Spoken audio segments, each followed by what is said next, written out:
Welcome to the New Vision Echo Tips podcast. This is Season 2, and we're beginning with episode number 33. So we welcome you to our Season 2, and there it is, episode 33. What will we be talking about in this new season and with episode 33? Well, in particular, we're going to be following up from episode 32, where we talked about setting up an Echo. And we're going to follow through with connecting your Amazon Echo to Wi-Fi, especially if you move it or change where its location is. So we're going to talk about that a little bit in this particular episode.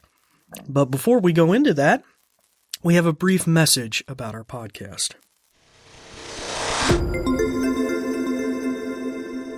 This episode is brought to you by the New Vision program at Goodwill. We're also grateful for the kind use of WVTF Studios. New Vision is a program of Goodwill that provides information services and assistive technology training to individuals with visual impairments living in Southwest Virginia. Goodwill Industries of the Valleys is a nonprofit organization serving the New River, Roanoke, and Shenandoah Valleys of Virginia. Goodwill's mission services help individuals with disabilities and disadvantages to get back to work and gain greater independence. These shows are provided for educational purposes. This podcast may not be retransmitted, sold, or reproduced without written permission from New Vision.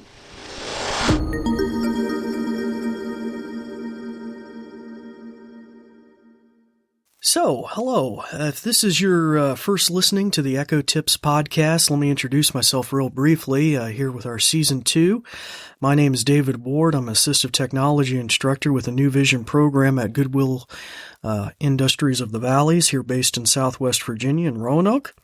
And as we mentioned earlier, here in episode 33, we're going to be dealing with an Amazon Echo tip, in particular, how to connect your Echo to Wi-Fi and things like that, especially if it was disconnected or you move homes or maybe you get a different internet service provider where your Wi-Fi's changed. And so how do you go about exactly doing that?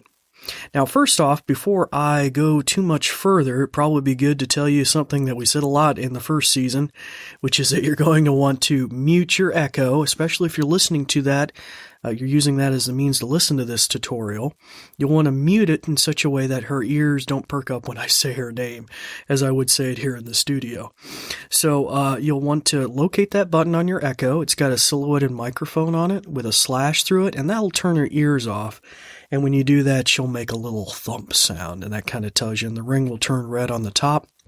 And if you have an Echo with a screen on it, like the Echo Show or Spot, it has buttons located on the top as well that do the same thing. So you can press the mute button there as well, and that'll do it. So I'll give you just a second to do that, and then we'll proceed in talking about how to connect to Wi-Fi. So, now that maybe you've got a chance to do that, I can say her name indiscriminately, Alexa, without triggering her. Now, in particular, if your Wi-Fi password was to change or something like that, how do you go about reconnecting your Echo? Now, one thing you can do is use the Alexa app on a smartphone or tablet, and you can use that as a means to reconnect her to Wi-Fi. Now, just kind of an interesting point, she will remember all Wi-Fi access points that she's connected to, and so if at some point you move her or take her somewhere else and she had been there before, she can reconnect. So this is particularly mindful, I think, of students who've come in for classroom training with their Amazon Echo, and we connect them to the Wi-Fi in the classroom. And then for any reason, after they've taken it home and connected it and they need to bring it back for another session or tutorial or whatever, they can just bring it right back, plug it in, and it will automatically reconnect. So she'll remember all the different access points or Wi-Fi she's connected to in the past and their associated passwords. But say you want to connect her to somewhere new, she's never been connected. Well, what you would do is launch the Alexa app on your tablet or your smartphone, and you would go to the menu in the top left corner, and then go to Settings. And then in the Settings, this layout has changed a little bit in the last few months. You're going to want to tap on Devices. And then once you tap on Device Settings, it will give you a list of all your devices. Now, if you only have one Echo, it'll probably say John's Echo Dot or Mary's Echo Dot 1 or something like that. And you'll notice it probably has slightly underneath it, it'll say offline. That's because it recognizes that that Echo isn't currently connected. So you would tap on that, and on the very next page in your app, near the top will say Update Wi-Fi. And so you'll want to tap on that and follow those step-by-step directions. And they're very much identical pretty much to the original setup process where you connected it to Wi-Fi for the first time. So you would follow those steps step by step. Now, it does mention in the steps that you'll need to connect usually your tablet or your smartphone to the Echo. It will temporarily act as a little Wi-Fi beacon. Now, since she had been connected before, she won't automatically be in that mode. In fact, it will tell you in the instructions you need to put it into setup mode, where the orange ring is spinning on the top. And to do that, you just press the action button on the top with a bump on it, and hold it down for about 5, 6, 7 seconds, and that'll put it in setup mode. And the little light will spin, it'll even say it's in setup mode, and then you can proceed with the directions as written in the app, which, as I mentioned, asks you to connect directly to your Echo. So that's one of the primary ways, is using the Alexa app. I want to correct a little errata I had from a previous episode. The Windows 10 does have an Alexa app now in the store. They just added in the last few months.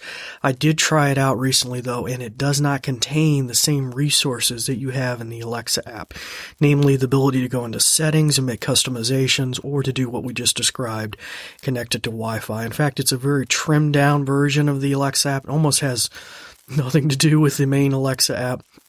It basically gives you your Windows 10 the ability to act like an Alexa, where instead of talking to Cortana, the virtual assistant, you can talk to Alexa. So it doesn't really have the utility that we're describing here with the Alexa app. But you can still use a computer to connect your Echo to Wi-Fi.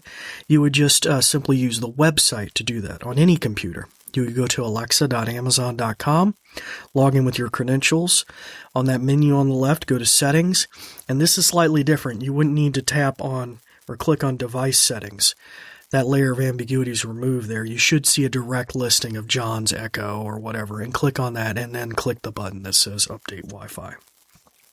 So those are just basically a few notes about how to reconnect your Echo to Wi-Fi, and as I mentioned earlier, it will remember all those, and so you won't have to do it, hopefully, ever again, or if you move it or relocate it.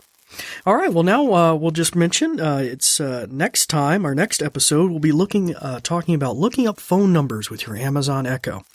And this is actually an updated episode. You'll find in Season 2 we'll be doing that.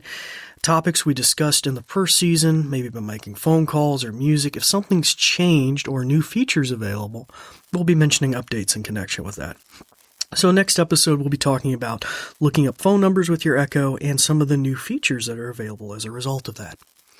Well, it's time to turn your microphone back on and start practicing some of the things that you've learned. And I'm David Ward, signing off for the New Vision program with the Echo Tips podcast, and we thank you for listening. Thanks, Dave. In conclusion, let me tell you a thing or two. This episode is brought to you by New Vision at Goodwill Industries of the Valleys, and it is also made possible in part by a grant from Community Foundation serving Western Virginia. And there's more. We're also grateful for the kind use of WVTF Studios. New Vision is a program of Goodwill that provides information services and assistive technology training to individuals with visual impairments living in Southwest Virginia. For more information, check out our website at goodwillvalleys.com/newvision, with no spaces. Goodwill Industries of the Valleys is a nonprofit organization serving the New River, Roanoke, and Shenandoah Valleys of Virginia. Goodwill's mission programs help individuals with disabilities and disadvantages to get back to work and gain greater independence. These shows are provided for educational purposes. This podcast may not be retransmitted, sold, or reproduced without written permission from New Vision. Thanks for listening.